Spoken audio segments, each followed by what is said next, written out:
कि भले love marriage हो, हाँ, थोड़ा बहुत आप अपने पार्टनर को जानने लगते हैं, लेकिन वो सच में थोड़ा बहुत होता है। आप एक्चुअली शोरूम फेस जी रहे हैं, लेकिन एक बार आप रिलेशनशिप में जुड़ते हो, बराबर, द अंडरवेयर फिनोमेना, ऐसा माना जाता है कि लड़कियों को ज़्यादा होता है। ये भी गलत है, लड़के भी उतने ही डरे हुए होते हैं। You need to marry for the right reasons. बिल्कुल। तैयारी के बिना यदि आप शादी करोगे और ये समझ के कि मैं MBA हूँ, मैंने બધું આવડે, तो you are going for a disaster. बराबर, रिलेशनशिप और शादी क्या होगा? 30 में करो, 40 में करो, 50 में करो, 60 में करो। हर हस्बैंड या हर बॉयफ्रेंड सेम नहीं होता, या हर गर्लफ्रेंड या हर वाइफ सेम नहीं होती।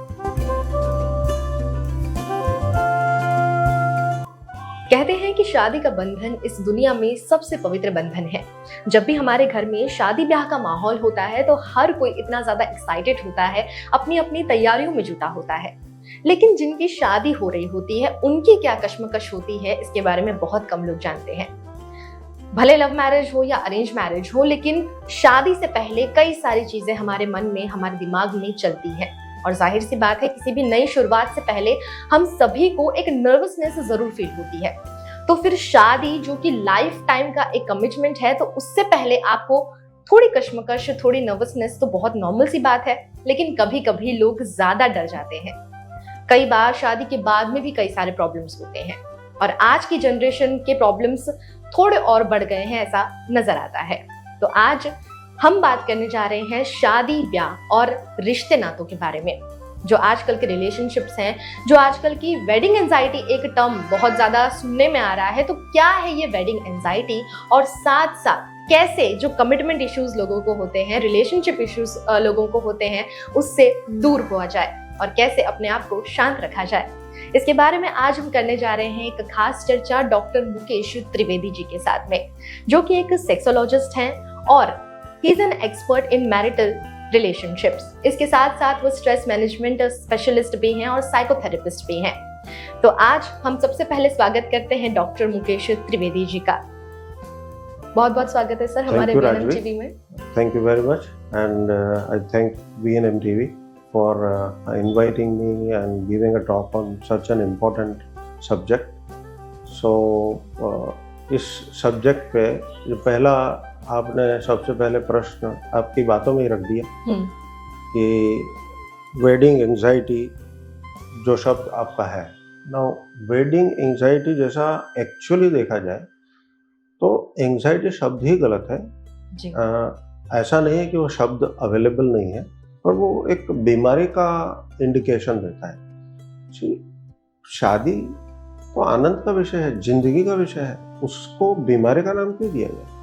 सी बेसिकली जो आप कह रहे हैं और समझ रहे हैं वो एक्चुअली शादी ब्याह को लेके आपके मन में थोड़ा बहुत डर, थोड़ी चिंता है, जिसके कारण हम इसे एंजाइटी का नाम देते हैं। आजकल एक्चुअली एंजाइटी और डिप्रेशन इतना ज़्यादा कॉमनली यूज़ हो रहा है, और जो मैं काफ़ी बार अपने पास आने वाले कपल्स को, इंडिविजुअल्स को मैं बार बार समझाता हूँ कि अपने आप को एंजाइटी और डिप्रेशन के लेबल मत दो।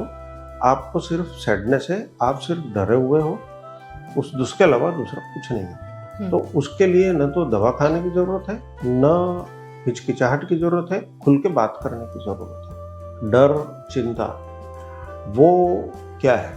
एक्चुअली क्या होता है कि आपका जब शादी ब्याह हो रहा है तो भले वो लव मैरिज हो या अरेंज मैरिज, दोनों ही सिचुएशंस में आप एक बात तो तय है कि भले लव मैरिज हो, हाँ, थोड़ा बहुत आप अपने पार्टनर को जानने लगते हैं, लेकिन वो सच में थोड़ा बहुत होता है।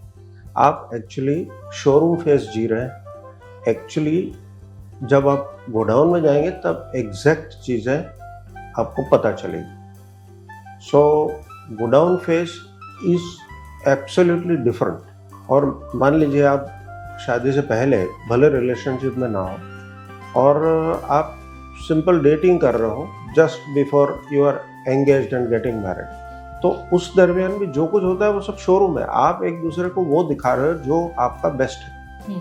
लेकिन एक बार आप रिलेशनशिप में जुड़ते हो तो ये सब चीज़ें जो अंदर की है, बराबर, ये अंडरवेयर फिनोमेना, आपकी जो सिचुएशंस बर्मुडा में है, अपने घर में अपनी पर्सनल चीज़ें, जब आप गोडाउन में जाते हो तो कैसा दिखता, तो वो चीज़ है।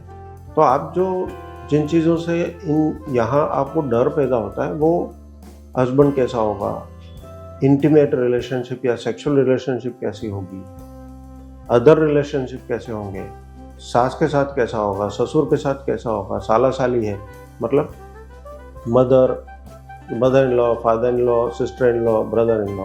अभी ये लड़की हो या लड़का, दोनों ही तरफ के इस तरह के संबंध होते हैं।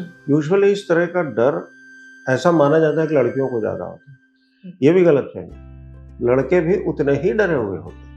हमारे पास दोनों टाइप के पेशेंट्स आते हैं, दोनों टाइप के लोग आते हैं जिनको इस तरह की चीज़ें होती हैं, और ये जो डर है उसे निकालना ज़रूरी है। जैसा अभी बहुत अच्छा एग्जाम्पल देकर डॉक्टर मुकेश ने हमें समझाया, लव मैरिज भी अगर हम करते हैं तो किस तरह की सिचुएशन हमारे सामने खड़ी हो सकती है। अब मेरा सवाल ये है कि अभी की जनरेशन जो है ज़्यादातर लव मैरिज ही करती है, चाहे किसी भी कास्ट से बिलोंग करती हो। अरेंज मैरिज अभी बहुत कम होने लगी है। अरेंज मैरिज एक लास्ट ऑप्शन रह गया है लोगों की लाइफ में कि अगर हमारे लव रिलेशनशिप्स फेल हो जाते हैं तो हम शायद अरेंज मैरिज के लिए ट्राई करेंगे। तो लव मैरिज के बारे में जो आपने कहा कि हमें बाद में जानने मिलता है अपने पार्टनर के बारे में कि वो एक्चुअली में कैसा है।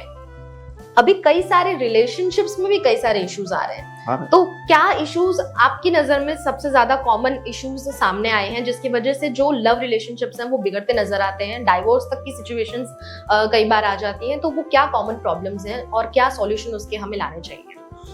जो सबसे बड़ी बेसिक चीज़ है, एक तो पहली चीज़ है इंटीमेट रिलेशनशिप, आपके और आपके पार्टनर के सेक्सुअल रिलेशनशिप। अभी हम किसी को भी पूछते हैं कि भाई आप शादी कर रहे हो, आप शादी क्यों कर रहे हो, तो लोगों के जवाब है कि हम दोस्त ढूंढ रहे हैं, हम कंपेनियन ढूंढ रहे हैं, हम पार्टनर ढूंढ रहे हैं। जहाँ तक मैं समझता हूँ, मैरिज इंस्टीट्यूशन बनी इसीलिए है कि आपको एक अपना खुद का इंडिविजुअल सेक्सुअल पार्टनर मिले। ये सेक्सुअल पार्टनर बहुत इम्पोर्टेंट है, और वो यदि सेक्सुअल बॉन्डिंग सही होती है तो वो आपकी ओवरऑल रिलेशनशिप में बहुत हेल्प करता है। See, if you have a nice sexual connect and bonding, this leads to a wonderful relationship, and that wonderful relationship leads to beautiful sex, and that goes on. This is a vicious cycle. So we need to understand कि आपकी जो sexuality है उसके बारे में आपके ideas, आपके myths, आपके फैक्ट्स काफ़ी सारे लोगों को नहीं पता होते, because we hardly have any concept of learning about your sexuality. जब आपकी खुद की सेक्सुअलिटी के बारे में आपको नहीं पता होता तो आपको अपने पार्टनर की सेक्सुअलिटी के बारे में कैसे पता होगा? I don't think you have any particular idea. So ऐसे में आपको सिर्फ वो पता होता है जो आपने सुना होता है या पॉर्न वीडियोस में देखा होता है या इंटरनेट पे देखा होता है। अब ये हियर से गाइडेंस जो दोस्तों से या इधर उधर से सुन के या वीडियोस देख के आपको पता चलता है, वो सब अपना अपना एक्सपीरियंस बोल रहे हैं, और आपकी शादी उनका एक्सपीरियंस थोड़ा है। आप दोनों अलग पार्टनर हो। दूसरी चीज, आप ये प्रॉब्लम अदर देन मान लीजिए सेक्सुअलिटी सब ठीक है, तो उसके बाद इश्यूज आते हैं रिलेशनशिप को लेकर, इंटीमेट रिलेशनशिप के बाद रिलेशनशिप। वहाँ आप दोनों की पर्सनैलिटीज, आपके दोनों के पास्ट एक्सपीरियंसेस क्या रहे हैं जिसके कारण आप मैरिज को, दोनों के हस्बैंड वाइफ के रिलेशनशिप को कैसा समझते हैं। सी, आपके आजू बाजू चारों ओर कई तरह के लोग रहते हैं। आपके पेरेंट्स का मैरिटल रिलेशनशिप, आपके भाई बहन का मैरिटल रिलेशनशिप, आपके दोस्तों का, आपके संबंधियों का, आपके पड़ोसियों का। हम हजारों चीज़ें आजकल पेपर में और टेलीविजन पे देखते हैं कि मैरिज में ये हुआ, मैरिज में वो हुआ। सी, मैं तो डे टू डे लेवल पे पिछले 40 साल से इन सब चीज़ों को एड्रेस कर रहा हूँ। कई लड़कियां लड़के कमिटमेंट नहीं है, कम्युनिकेशन नहीं है, इंटीमेसी नहीं है, लाइफ में पैशन नहीं है, तो ये सब चीज़ों को लेके आते हैं। और उसका कारण एक तो आपकी जानकारी कम है। आप ये सोचते हो कि हमें सब कुछ आता है, वो आजकल बोलते हैं MBA, मने बधु आवड़े। Now that doesn't make you wiser. Thinking that I know everything, you don't become wise. So ये सोचना कि मुझे सब पता है तो कोई हेल्प नहीं कर पाएगा।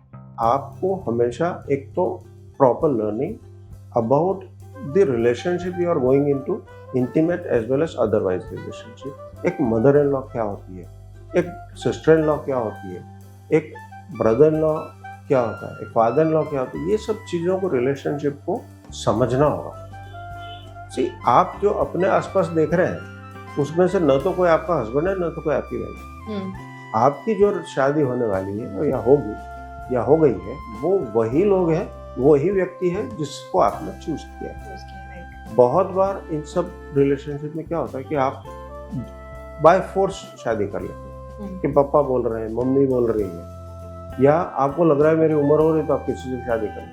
It's not going to work. See, you need to marry for the right reasons. अपने दिल की सुनो, आपका दिल क्या कह रहा है। हम लोग जानते हैं इसको कि यदि आपका इंस्टिंक्ट जो कह रहा है वो ज्यादातर सही होता है, हाँ, तो आप अपने इंस्टिंक्ट की जरूर सुनो, उसकी वो दिल की बात जरूर समझो। तो अभी मेरे पास एक डॉक्टर कपल आया ना, शादी के बाद इंटीमेसी हो ही नहीं रही थी। अब वो लड़की ने अपनी हिस्ट्री में बताया, she is herself a specialist doctor. वो अपनी हिस्ट्री में बता रही है कि भाई मुझे बहुत बार इस तरह से फील हुआ कि लड़का मुझे टच भी नहीं करता है, किस करना तो दूर, मेरे से दूर दूर रहता है। तो मुझे लगा, लेकिन I was just probably giving benefit of doubt. जब भी फैमिली में जाके मैं इसकी बात करती थी तो वो सब बोलते नहीं, कुछ लोग हेजिटेंस होते हैं, ये वो है। मुझे डाउट हो ही रहा था कि मतलब एक बार हम दूसरी सिटी में भी गए, वहाँ हम साथ में भी रहे, लेकिन उसके बावजूद वो अलग सोता रहा। उसने न तो टच करने की कोशिश की, न किस करने की कोशिश की। वो भी बहुत बार करने के बाद एक बार किस करके सो गए, लेकिन बाद में पता चला हो गए कि वो आपको वो इरेक्टाइल डिस्फंक्शन है, वो आपके साथ सेक्स कर ही नहीं सकते, रादर फीमेल के साथ नहीं कर सकते। और बहुत बार हम बिकॉज ऑफ द प्रेशर के अभी एंगेजमेंट हो गई है, अब तो शादी कार्ड बढ़ गए हैं। अरे क्या, आप ऐसे में यदि शादी करोगे तो वो फेल्यूर होने वाली है। अभी शादी करने से पहले ना बोल देना तो ज्यादा बेटर है, रादर शादी करने के बाद। दूसरा, मेरे पास एक एनआरआई पेशेंट है, सो वो वहाँ उन दोनों लड़के लड़की के बीच में, अभी वो एनआरआई पेशेंट के फादर मदर भी डॉक्टर, वो यूएस में एक दूसरे से मिले, एक दूसरे से कनेक्टिविटी हुई। सो लड़की ने लड़के से कहा कि भाई तू एसेक्सुअल है। अभी वो पेरेंट्स वो लड़के को लेके मेरे पास आए, उसकी शादी 20-25 दिन के बाद। तो मैंने उनसे बातचीत की, मैंने लड़के से पूछा कि भाई आर यू रियली इंटरेस्ट? नहीं, मुझे सेक्स में इंटरेस्ट नहीं है। तो साफ बोल रहा। Are you masturbating? नहीं। अगर आपने वो लड़के के साथ सेक्स किया था? बोले हाँ किया था। और लड़की के कहने से किया था या आप चाहते थे? वो लड़की के कहने से किया। तो मैंने उसको यही बोला कि इट इज़ बेटर कि मैं लड़की से डायरेक्ट बात करूं, मेरे सीधे सीधे बात कराऊं कि वो आपको एसेक्सुअल क्यों बोल रही है। क्योंकि जैसा आप बोल रहे हो आपको सेक्स में, मास्टरबेशन में, किसी भी चीज़ में इंटरेस्ट नहीं। तो मैंने तो ये कहा कि जब तक वो लड़की से मेरी बातचीत नहीं हो जाती आपको शादी के लिए आगे नहीं बढ़ना चाहिए, नहीं तो आगे चल के प्रॉब्लम होगी। जो लड़की पहले से आपको ऐसा बोल रही है, कल उठ के आपसे डिवोर्स नहीं लगी या आपके ऊपर एलिगेशन नहीं करेगी, उसका तो कोई रास्ता ही नहीं है। देन उसके पेरेंट्स बोले सर કાર્ડ વેચાઈ ગયા છે, બધાને ઇન્વિટેશન થઈ ગયા છે, આવું કઈ રીતે થાય? એટલે ભાઈ પછી જઈને ભવાડો થાય ને પહેલા અત્યારે પતાવો ને। बिल्कुल। तैयारी के बिना यदि आप शादी करोगे और ये समझ के कि मैं MBA हूँ, મને બધું આવડે, तो you are going for a disaster. बराबर, हेजिटेंसी हर एक कपल में होती है। कुछ लोग ज्यादा होती है, कुछ लोगों में कम होती है, जिसको हम फिर एंजाइटी का नाम दे देते हैं। अभी आपने इस जवाब में भी ये चीज मेंशन की कि लोगों को डर रहता है, और ये बहुत ही नॉर्मल सी बात है कि थोड़ा हमें एंशियस फील हो जाता है, डर थोड़ा लग जाता है। जैसा मैंने शुरुआत में भी कहा कि किसी भी नई शुरुआत से पहले, आपका पहला जॉब भी है तो आपको एक वो नर्वसनेस अंदर रहती है। इसका मतलब ये नहीं है कि आप उसके काबिल नहीं है। लेकिन अभी बहुत नॉर्मली ये चीजें देखी जा रही हैं कि चाहे कोई लड़का हो चाहे लड़की हो, इवन जो डेटिंग फेज होता है उसमें भी कई लोगों को कमिटमेंट इश्यूज देखे जाते हैं। शादी करनी है तो मुझे एक बड़ी फैमिली नहीं चाहिए, जॉइंट फैमिली नहीं चाहिए, अगर है तो फिर उसमें वो एडजस्ट नहीं कर पाते हैं आजकल। तो इसका कोई रीजन स्पेसिफिक हो सकता है और क्या आप उन्हें टिप्स देना चाहेंगे ऐसे लोगों को? कमिटमेंट फियर का, हाँ, सी देखिए, एक सबसे बड़ी चीज है, यदि आप कमिटमेंट नहीं कर सकते देन मैरिज और रिलेशनशिप आपके लिए नहीं है। ये बात को अच्छी तरह से समझो।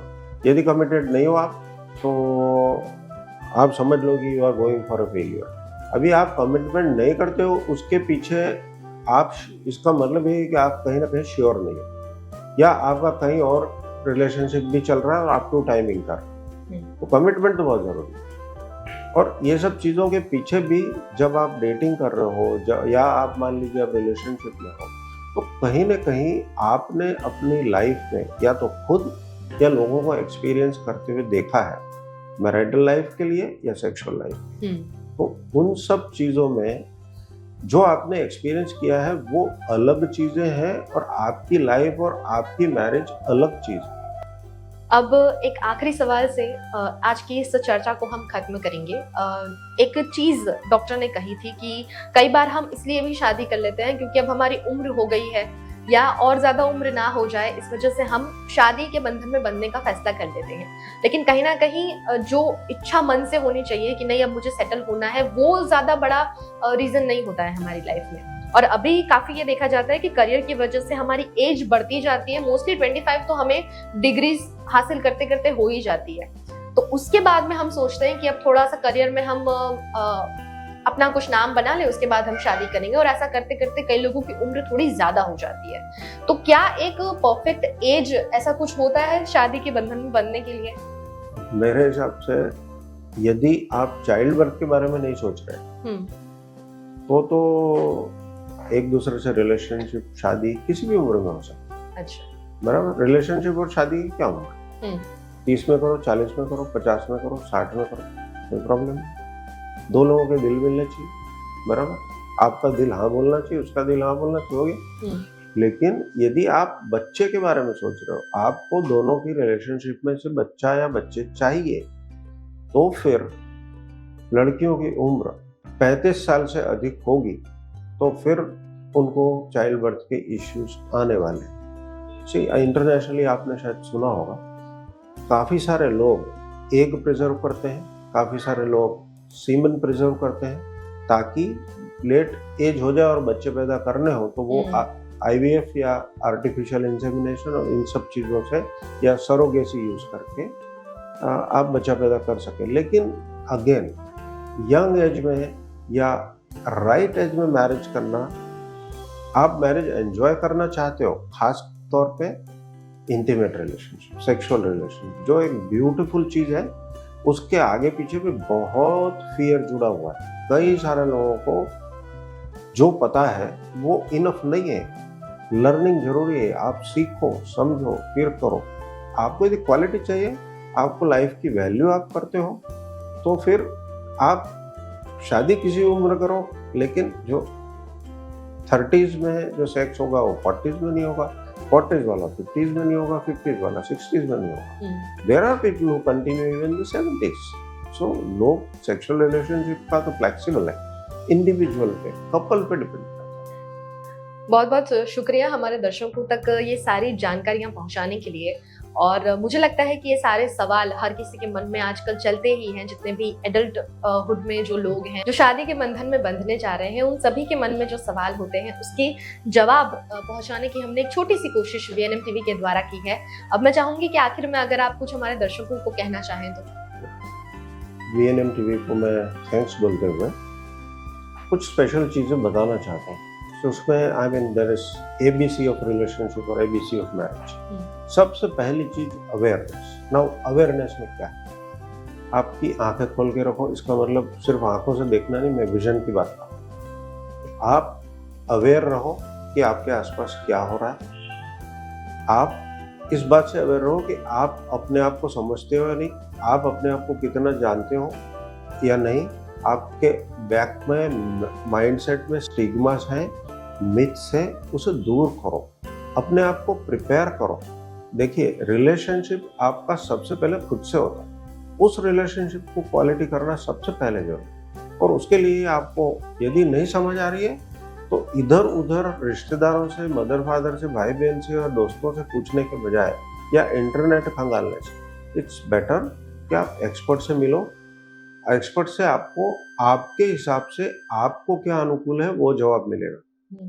बाकी सब लोग आपको वो जवाब देंगे जो उन्हें ठीक लगता है। ये बहुत बड़ा डिफरेंस है। दूसरी चीज, now comes to B, now basics of understanding. ये सब चीजें जानने के बाद आपको ये समझना होगा कि आपकी समझ रिश्तों के बारे में, हस्बैंड के बारे में, इन लॉज के बारे में, या mother in law, daughter in law, brother in law, क्योंकि देखिए मदर इन लॉ आपकी कॉम्पिटिटर नहीं है, ये चीज को समझो।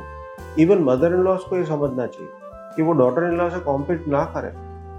डॉटर इन लॉ आपके सन की वाइफ है और मदर इन लॉ उसकी मदर है। दोनों अलग रिश्ते हैं, दोनों के मार्जिन अलग है, दोनों की विजन अलग है, दोनों चीजें अलग है, दोनों अलग अलग चीजें, दोनों इम्पोर्टेंट है। सो यूजुअली इश्यूज तब वही होते हैं जब एक व्यक्ति कंट्रोल करने की कोशिश करता है। और तीसरा C means commitment. Be prepared for commitment. यदि अच्छी शादी चाहिए तो आपको कमिटमेंट करना हो सकता है आपने उसके पहले रिलेशनशिप किए हो, लेकिन वो रिलेशनशिप क्या आप आज भी चालू रखे हुए हो, तो ही उन रिलेशनशिप की चर्चा करो। और यदि आप शादी कर रहे हो, यदि आप रिश्ते में जा रहे हो, तो उन कमिटमेंट्स को खत्म करके नया कमिटमेंट शुरू करो।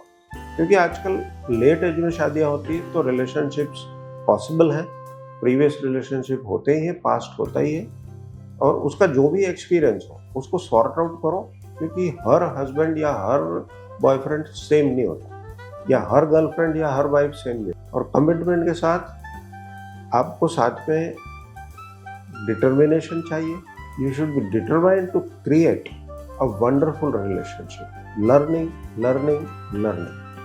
सबसे आखिरी, you need to be flexible. यदि आपके अंदर फ्लेक्सिबिलिटी है, आप पीसफुल हो, आपका माइंडसेट आप अच्छी तरह समझते हो, तो कोई कारण नहीं है शादी को लेकर डरा जाए। ये तो बहुत खूबसूरत संबंध है, और मैं चाहूंगा कि समझो, सीखो, करो, प्रयत्न, प्रतीक्षा, प्रार्थना, एफर्ट्स लगाओ, थोड़ा पेशेंस रखो, और pray the God that after every effort of yours, everything turns true and beautiful for you. All the best. Thank you so much हमारे दर्शकों तक ये सही सटीक जानकारी पहुंचाने के लिए। और हम सब ये जवाब ढूंढते रहते हैं ऑनलाइन, गूगल पर या यूट्यूब पर, लेकिन जो सही जानकार होता है उनके पास ही हम जाकर अगर हमारी समस्याओं के बारे में बात करें तो हमें एक प्रॉपर आंसर मिल सकेगा, जिससे हमारी लाइफ ट्रैक पर आ सकती है। तो हम भी उम्मीद करेंगे कि ये सभी ट्रिक्स, ये सभी टिप्स जो हमने आप तक पहुंचाई हैं, ये आप जरूर ध्यान में रखेंगे। कमिटमेंट जैसे किसी चीज से आप डरेंगे नहीं, और फिर भी अगर आपको लगता है कि आपके दिमाग में कुछ चीजें चल रही हैं तो आप किसी एक्सपर्ट से जाकर जरूर सलाह लें। और इस वीडियो को ज्यादा से ज्यादा उन लोगों तक जरूर शेयर करें जिनकी अभी कुछ ही वक्त में शादी होने वाली है, तो उनके लिए भी ये टिप्स बहुत ज्यादा काम आएंगी। फिर मिलेंगे एक और एपिसोड के साथ, तब तक देखते रहिए VNM TV। पानेरी एम्ब्रॉयडरी अब नए रंग रूप में। आप पानेरी पहुंचे हैं तो मानो आपकी सारी शॉपिंग हो सकेगी एक ही जगह पर। पानेरी में festive collection, casual collection, nightwear, innerwear के साथ अब ज्वेलरी, कई ब्रांड के कॉस्मेटिक्स, पर्स, परफ्यूम और बहुत कुछ। बच्चों से लेकर बड़ों के लिए बेहद खूबसूरत हर कलेक्शन। ट्रेडिशनल ड्रेस चाहिए या स्टाइलिश, पानेरी में सब कुछ वन स्टॉप वन डेस्टिनेशन। खुद के लिए खरीदना हो या दूसरों को गिफ्ट करना हो, पानेरी है सबसे best. Must visit Paneri embroidery, 10 Akota stadium road, Rajnagar society, Akota, Vadodara.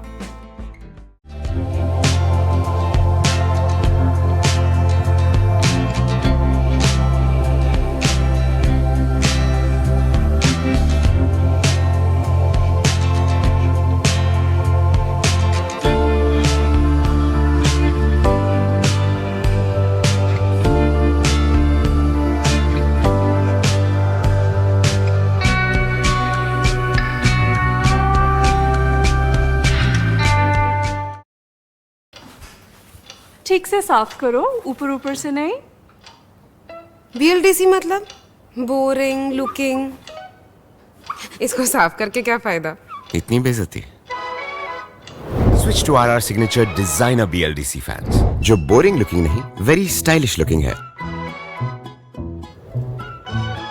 RR Signature fans, आपके काम की बात। Every new year we take a new year resolution.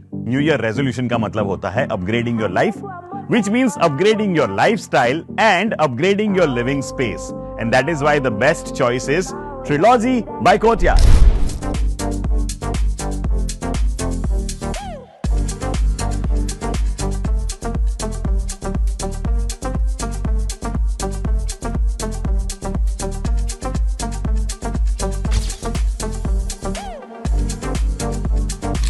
Trilogy by Courtyard. Finest architecture, world-class amenities, and a great space to live. Come check it out.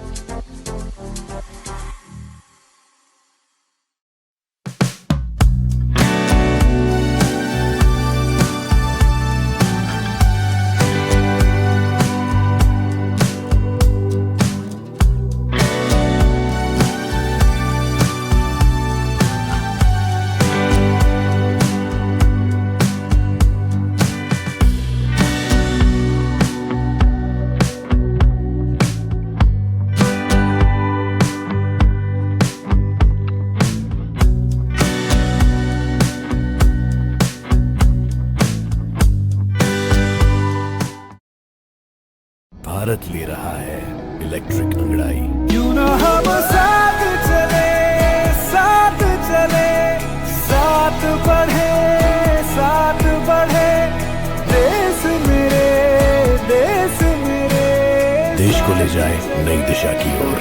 आपका Joy, Bharat का Joy. देव जानी, आप waste Bengal से आती हैं और वहाँ एक चीज लोग अक्सर कनेक्ट करते हैं, वो है काला जादू। अजीब सा मंत्र पढ़ रहे थे और आपके से पढ़ने पे ही मेरे शरीर को ऐसा होने लगा। जो आत्माएं होती है, रूह होती है, वो तो भटकते हैं ना, क्या पता वो आ गया हो, क्योंकि यहाँ पे यूजुअली नॉनवेज नहीं मिलता, उनको भी खाने का मन होता है। मेरे पीठ में कोई कीला घुसा रहा है और मुझे बहुत दर्द हो रहा है, आ ओ करके, मतलब वो लिटरली चिल्ला रही है। ऐसा बोलने को होता है कि जो लाल पहनते हैं ना, भूतों को लाल से पावर मिलता है। क्या ही कर पाओगे तुम, इस सब से कुछ नहीं होगा, हमारे और भी लोग आ रहे। अमर नाम शिबू, ऐसे कर रही थी, अमर नाम शिबू। क्या आप भी खाने पीने का शौक रखते हैं?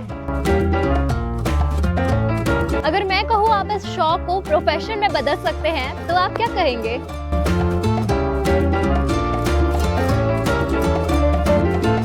अगर आप भी अपना फ्यूचर फूड ब्लॉगिंग में बनाना चाहते हैं और सोच रहे हैं आखिर इसकी शुरुआत कहाँ से की जाए, तो ये वीडियो आपके लिए है, क्योंकि आज मैं बिहाइंड द इन्फ्लुएंसर में ऐसे इन्फ्लुएंसर को लेकर आई हूँ जो आपको फूड ब्लॉगिंग की बहुत सारी टिप्स देगी और अपनी जर्नी शेयर करेगी। आपके घर में खाना कौन बनाता है? मैंने घीवर के रिव्यू कभी किया ही नहीं। फूड ब्लॉगिंग हो चाहे जो भी हो, पहले मैं पहला टिप्स ये दूंगी कि टाइम पास करने मत आओ, सीरियसली करो। हाय, आई एम सोहाली जैन और आप देख रहे हैं VNM TV पर बिहाइंड द इन्फ्लुएंसर। आज हमारे साथ जो इन्फ्लुएंसर हैं वो काफ़ी पॉपुलर हैं। आपने वडोदरा में उन्हें कई जगह देखा भी होगा और वो सोशल मीडिया पे भी काफ़ी पॉपुलर है। और चलिए, तो मैं देर नहीं करती हूँ, मैं आज आपको मिलाती हूँ देव जानी से। इनका इंस्टाग्राम पर फूड वंडर नाम से पेज भी है और ये वडोदरा में जो फैशन ब्लॉगिंग हो गया, फूड ब्लॉगिंग हो गया, फूड ट्रैवल ब्लॉगिंग हो गया, ये सब करती हैं। और आज मैं आपको इनकी जर्नी से तो रूबरू कराऊंगी ही और आपको ऐसी ऐसी चीज़ें बताऊंगी जो शायद आपने कभी सोची भी नहीं होगी। वेलकम देव जानी, हमारे शो में आने के लिए आपका thank you so much Shivali, मुझे इनवाइट करने के लिए। वैसे तो मैं बहुत से इन्फ्लुएंसर्स के देखती थी आपके VNM TV न्यूज़ चैनल पे एंड मुझे भी लगता था कि काश मुझे भी कभी आप बुलाओ। Thank you so much for the invitation. मैं आपको बता दूं, ये स्क्रिप्टेड नहीं है, ये सच में अपना एक्सपीरियंस बता रही है। यस देव जानी, सबसे पहले स्टार्ट करते हैं कि आपकी जो जर्नी थी वो कैसे स्टार्ट की, क्योंकि आप बंगाली हैं और वेस्ट बंगाल से आती हैं और गुजरात वडोदरा में कैसे हुआ आपका करियर स्टार्ट? करियर की स्टार्टिंग एक्चुअली मेरी करियर पाथ ऐसा हुआ है, ऐसा जा रहा था बचपन से, अगर बोलूँ तो ऐसा जा रहा था, फिर ऐसा गया, फिर अभी ऐसा आया है। आगे जाके मैं इसको एक्सपेंड करूँगी, बट हम मीडिया से रिलेटेड ही कुछ करना है ऑब्वियसली, चाहे सोशल मीडिया हो या जो हो। तो स्टार्टिंग तो जब मेरी बचपन में पढ़ाई से शुरू हुआ था, मैं डांस करती थी, मैं क्लासिकल डांसर थी। एंड उसके बाद डांसिंग के बाद मैंने स्टडी किया BA LLB। एंड उसके बाद BA LLB से जब मैंने वो पाथ देख लिया ना, मैं हमेशा कुछ कहीं पे जाती हूँ तो मैं बेस्ट ऑफ बेस्ट ढूंढने की कोशिश करती हूँ उससे। मैं देखती हूँ ऑब्वियसली कि फ़ायदा कितना हो रहा है, नहीं है, तो मैंने स्विच कर लिया अपने करियर को। देन मैं सोशल मीडिया पे आज से 5 साल पहले मैंने अपनी जर्नी स्टार्ट किया था। पहले तो देखती थी कि ऑनलाइन कैसे अर्न करते हैं। सी ऑनेस्टली अगर बताऊँ तो हम सोशल मीडिया पे आते ही है मोस्टली, तो इंसान का पहला जो मोटिव होता है कि पैशन के साथ जो मैच हो रहा है, अर्न भी हो और पैशन के साथ भी जाए। तो मैं डांसिंग फील्ड से थी, इसलिए मुझे ना कुछ ऐसा एंटरटेनिंग काइंड ऑफ कुछ करना था, एंटरटेनमेंट वर्ड से रिलेटेड। तो मैंने सोचा अच्छा यूट्यूब में ऐसे अर्निंग भी होता है। तो मैंने 5 साल पहले अपने यूट्यूब जर्नी शुरू किया था। एंड उसके बाद धीरे धीरे बहुत सारे मार्केट पेज ओपन किया, कभी मैंने ब्यूटी पेज ओपन किया, एंड वो सब करते करते करते अल्टीमेटली बहुत सारा नॉलेज गेन किया है। एंड देन फाइनली जिस पेज के बारे में आप बात कर रहे हो, वो पेज मैंने 1 साल पहले ओपन किया था, अक्टूबर की एंड में। एंड अभी नवंबर का एंड है, 1 साल 1 महीना हुआ है। एंड यस, मैं उसको अच्छे से कंटिन्यू कर पा रही हूँ, एंड अच्छा खासा थोड़ी बहुत लोग जान गए। वो कहते हैं ना, कभी भी कोई चीज़ वेस्ट नहीं जाती। Exactly. तो आपने जो 5 साल में बहुत सारी चीज़ें ट्राई की और वो ट्राई कर करके आपने बहुत सीखा, जो आपको अभी वाले पेज में बहुत काम आ रहा है। राइट, एकदम। दीपचानी, आप वेस्ट बंगाल से आती हैं और वहाँ एक चीज़ लोग अक्सर कनेक्ट करते हैं, वो है काला जादू।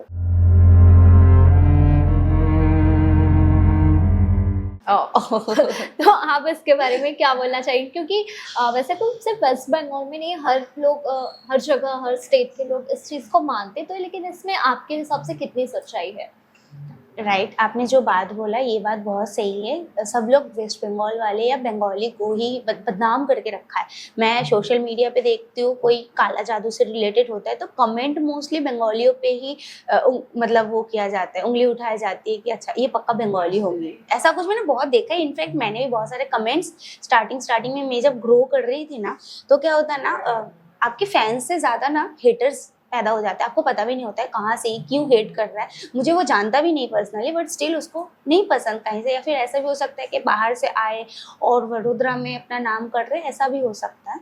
तो उस रीज़न से वो बहुत सारे ऐसे कमेंट करते थे कि अरे बंगाली, काला जादू, ऐसे ऐसे वर्ड्स होता था ना, चूड़न मेरे को याद है एक वर्ड। अभी भी वो कमेंट मुझे कभी कभी आता है एक फेक अकाउंट से जिसका कोई पोस्ट नहीं है, कोई फॉलोइंग नहीं है, तो ऐसे कमेंट्स आते हैं कि चूड़न मुझे पता नहीं क्या चीज़ है, बट मुझे लगता है कि इस रिलेटेड कुछ वो लोग मुझे टोंट मारते हैं आके कमेंट। चूड़न का मतलब काला जादू, ऐसा सच वो कमेंट करते हैं। और वो एक बार नहीं, मैंने 2-3 बार रिसीव किया, बट आई इग्नोर। एंड काला जादू से रिलेटेड अगर बोलूँ तो बंगाल खामखाई बदनाम है भाई। गुजरात में तो ओपनली होता है, दिवाली वाली रात्रि में अगर देखा जाए तो चौराहे पे और इतना भर जाता है। तो मुझे ये सोच के ही शर्म आता है कि वो जब रखने आते हैं लोग देखते नहीं, उनको शर्म नहीं आता है कि लोग जब देखेंगे तो लोग क्या बोलेंगे। मैं तो किसी के घर के सामने एक पानी भी डाल दूँ तो मुझे शर्म आती है कि बाहर से कोई निकल के कोई कुछ बोल ना दे। ऑब्वियसली चौराहे है तो बाजू में ही घर होगा किसी का। सो ये चीज़ मुझे थोड़ा वियर्ड लगता है। सो काला जादू it's nothing but psychological thing. मुझे ऐसा लगता है लोग खामखाई बंगाल को बदनाम किया है, बट इंडिया में है और ये मैं ट्रस्ट करती हूँ कि ऐसा कुछ होता है। अच्छा, ट्रस्ट करती है? हाँ, मैं मानती हूँ। आपने कभी ऐसा कुछ एक्सपीरियंस किया है? काला जादू एक्सपीरियंस तो नहीं किया है, बट मैंने सुना बहुत है।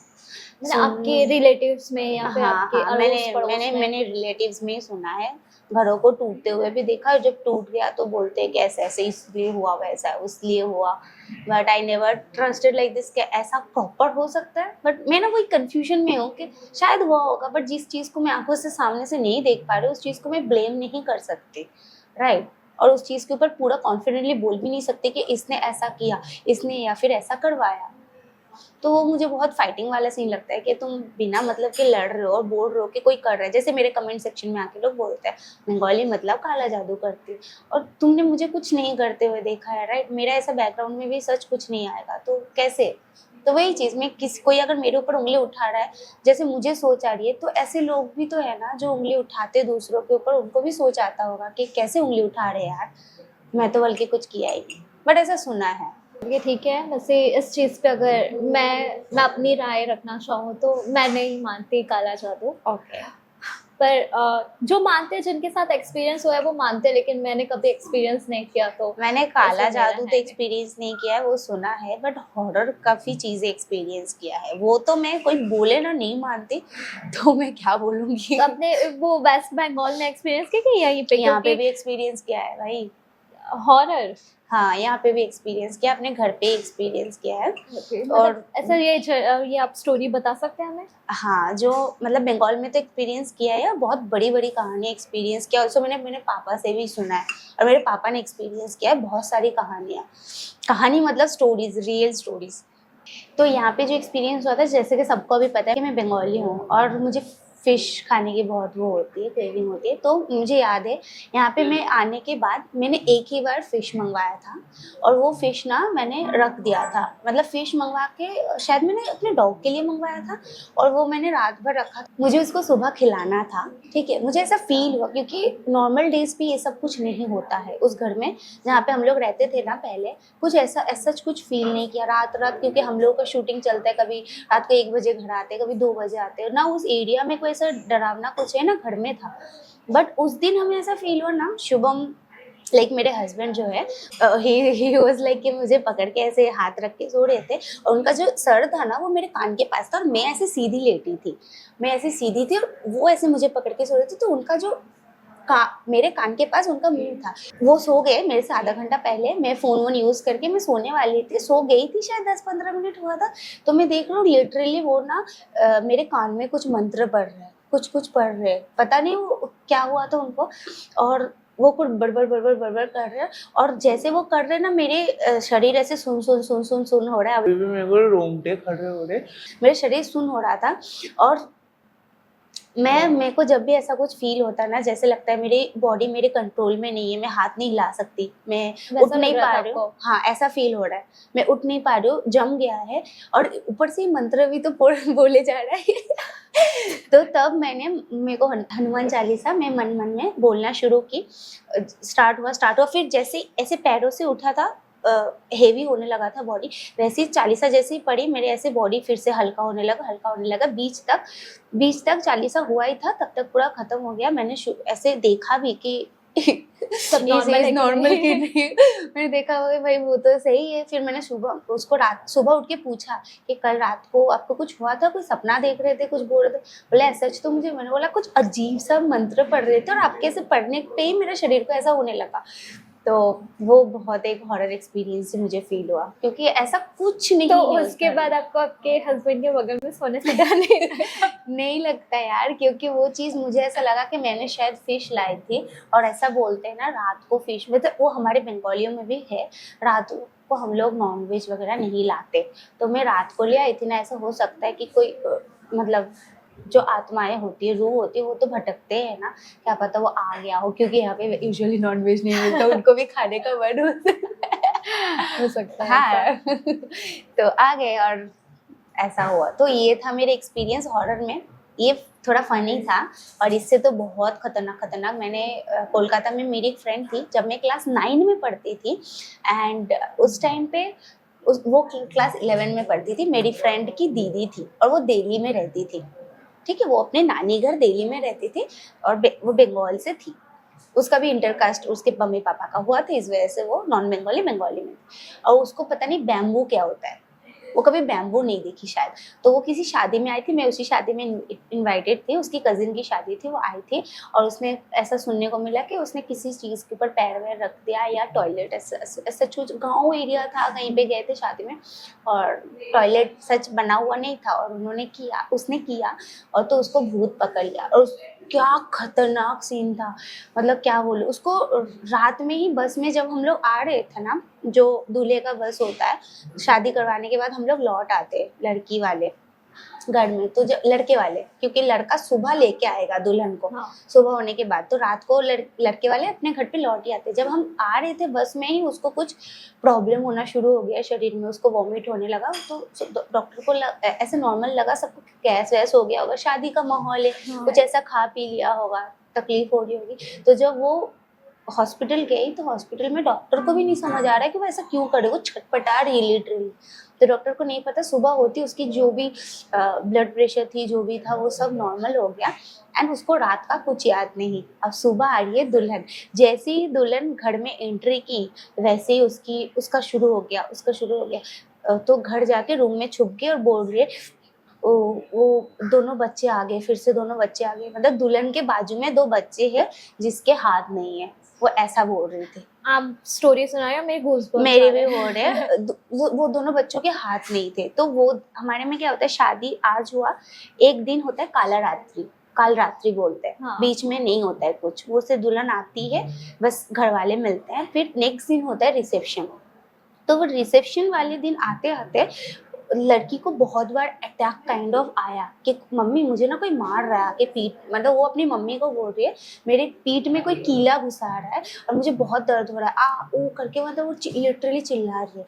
तो हमें तो नहीं समझ आ रहा था, मैं क्लास 9 में पढ़ती हूँ, मेरी उम्र कितनी होगी, 13-14 साल की, मतलब मुझे समझ नहीं आ रहा, बट मैं ना ऐसा प्रैक्टिकली ले रही हूँ कि वो मेरे सामने जो इंसान है, सिर्फ उस इंसान को कोई तकलीफ हो रही है, कुछ हो रही है। और जो मेरी दोस्त थी, क्योंकि उसकी दीदी को प्रॉब्लम हो रहा था, उसकी लिटरली वो बहुत डरी हुई थी।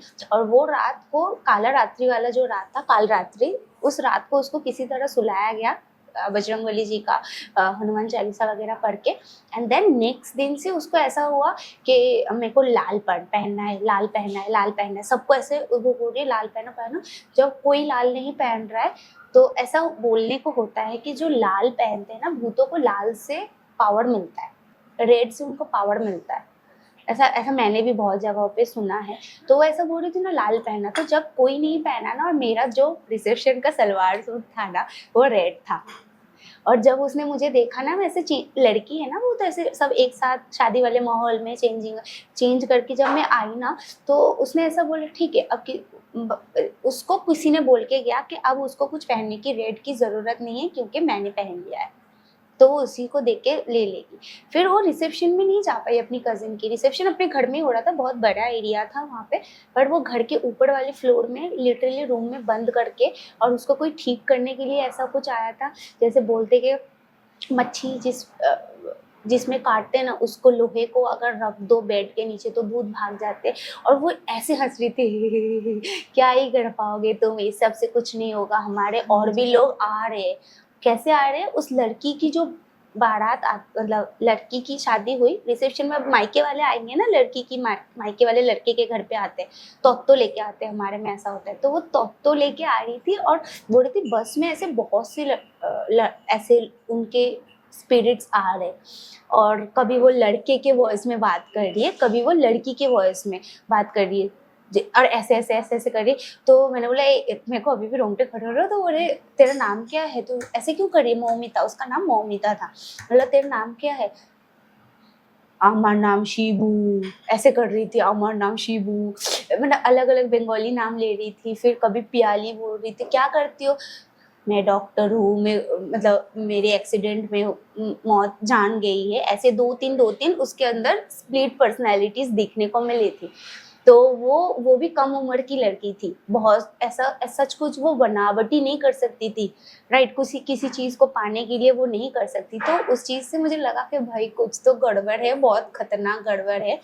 और मानने को ये चीज़ है, जब उनकी गाड़ी आई ना, जो बस में वो लोग आए थे, कुत्ते की चीख, बाप रे, जो आसपास के जितने कुत्ते थे ना सब, और हमारे एरिया में बहुत कुत्ते ऐसा बहुत प्यार व्यार से रखते हैं, मतलब आओ ऐसा मानते हैं वो कुत्ते लोग, उनको दिख जाता है, हाँ, कुत्ते बिल्लियों को दिख जाता है। तो वो लोग ऐसे चिल्लाने लगे आओ करके। हम लोग तो रूम में बंद है, नीचे पार्टी चल रही है रिसेप्शन की, तो ऐसा हुआ था। एंड देन उसको उस रात को किसी तरह वो कर दिया। फिर मेरे को भी मेरे घर से कॉल आ रहे थे कि तुम आ जाओ, तुम नहीं रह सकते। फिर मैं कुछ 1 वीक बाद जाके मिली थी, जब मतलब आसपास में फैल चुका था कि लड़की ठीक हो गई है। मैं जाके पूछी तो उसका 2 साल का मेमोरी लॉस हो गया था। उसके बाद उसको कुछ याद नहीं, तो वो मुझे नहीं पहचान पा रही थी, क्योंकि वो भी मेरे को नहीं देखी थी। उससे पहले देखी थी, 1-2 बार आई थी, बट 2 साल में नहीं था विदिन। तो वो मुझे बोल रही मम्मी कौन है? तो उसकी मम्मी याद दिला, तुम्हें याद नहीं है वो तुम्हारी फ्रेंड की फ्रेंड देवजानी, तुम्हारी बहन की फ्रेंड देवजानी। बोला अच्छा देवजानी कैसी हो तुम, ठीक हो? एकदम नॉर्मल। 1 हफ्ते बाद उसको कुछ याद नहीं कि उसके ऊपर इतना कुछ हुआ है। सो दिस बहुत हॉरर एक्सपीरियंस है। किसी के साथ एक्सपीरियंस हो तो वो माने। और मैंने सामने से बात भी किया ना कि मैं जब पूछ रही हूँ तेरा नाम क्या है, तो वो बोलती है उसका नाम था मौमिता कोले। वो बोलती है मौमिता। मैंने बोला चलो ठीक है, अब इसके अंदर रियल पर्सनैलिटी आया। फिर बोलती है चैटर्जी, मतलब जो दूसरा सरनेम ने मौमिता चैटर्जी। मतलब अब तू कौन है? मतलब इतना 5-10 मिनट के अंदर उसके अंदर इतना अलग अलग कैरेक्टर उसने दिखाया था कि मैं मानने के लिए, कोई भी मानने के लिए तैयार हो जाएगा, क्योंकि वो खुद ही छोटी थी, ऐसा बहुत बड़ी नहीं थी। तो इसलिए 16-17 साल की भूल भुलैया जैसी कहानी होगी कुछ तो। ऐसा होता है यार, मैं मान। हाँ जाने आपकी पर्सनल लाइफ भी बहुत इंटरेस्टिंग है, क्या आप शेयर कर सकते हैं? पर्सनल लाइफ लाइक आप क्या सुनना चाहते हो वो तो बताइए। लाइक आप वेस्ट बंगाल से हैं, जो आपके हस्बैंड है वो बड़ोदरा से हैं, तो कैसे मिलना जुलना हुआ?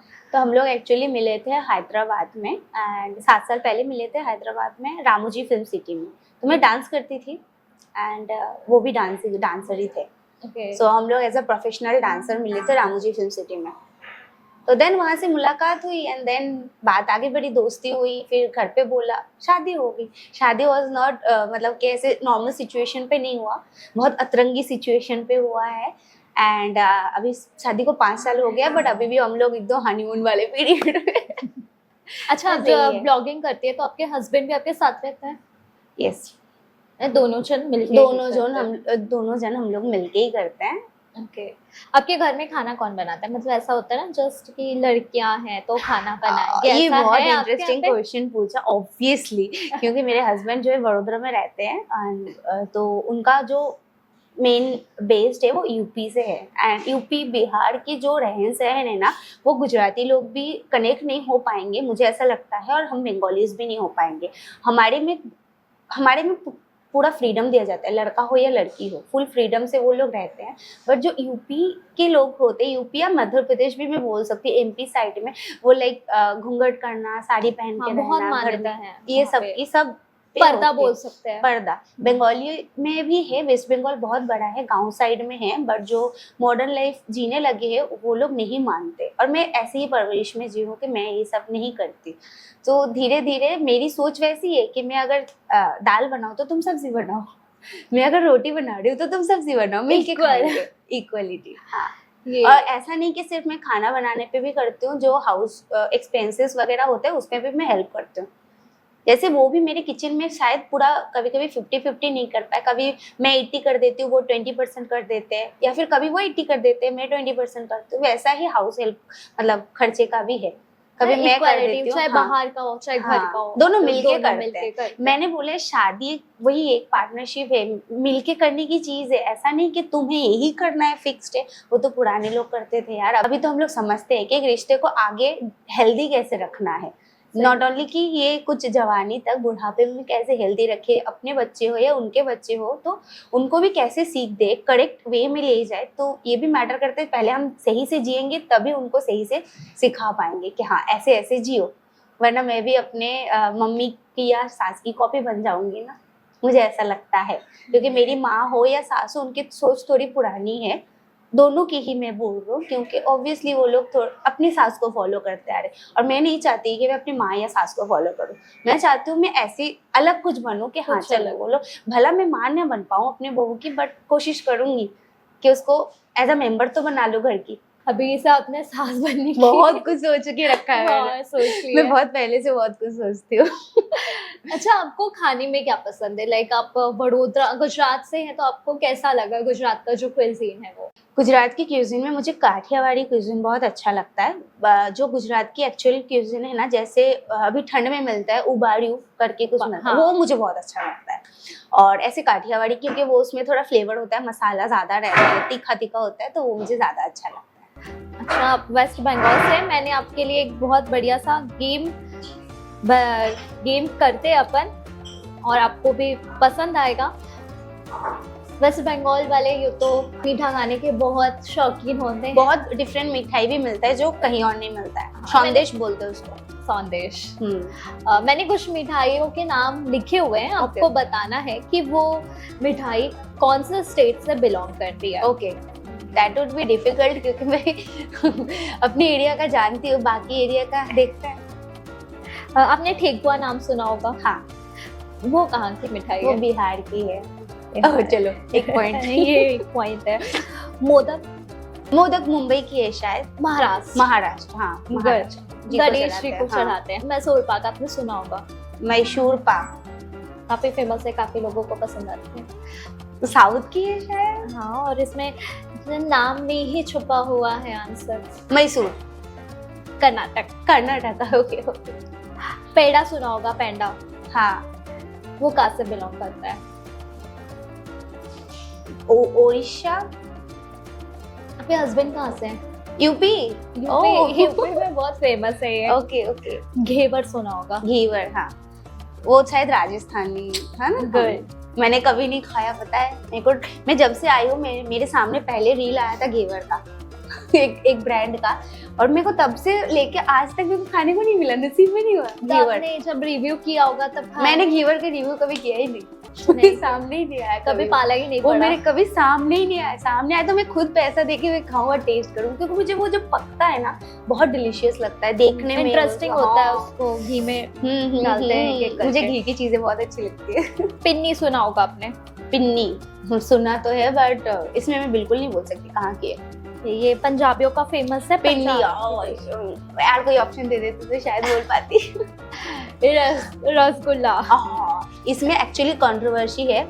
कोलकाता वाले बोलते हैं कि वेस्ट बंगाल का है, और उड़ीसा वाले बोलते हैं उनका है, बट मैं बंगाल से हूँ, मैं बोलूंगी हमारा है। रसगुल्ला। छेना पोड़ा सुना होगा। एक्चुअली दिस इज रसगुल्ला, सब रसगुल्ला बोलते हैं। आपकी लैंग्वेज में वो रसगुल्ला होता है, हम हिंदी वाले ऐसा थोड़ी। नाम कभी नहीं बदलता। मैंने बचपन में एक चीज सीखा था कि नाम किसी का नहीं बदलता। जैसे हम सन को सनी बोल सकते हैं ना, अपने लैंग्वेज में नहीं घुमा फिरा के बोलते। तो वैसे ही नाम नहीं चेंज होता है, बट सबने कर दिया। बंगाली को तो लोग बंगाली बोलते हैं। बंगाली। दे नेवर सेड कि बंगाली। छेना पोड़ा सुना होगा। छेना पोड़ा सुना है।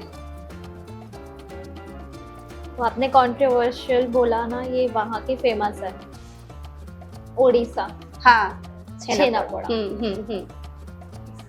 तो काफी सारा मैंने जवाब दे दिया। आई थिंक मैं जीत गई हूँ। मेरा हैम्पर का है।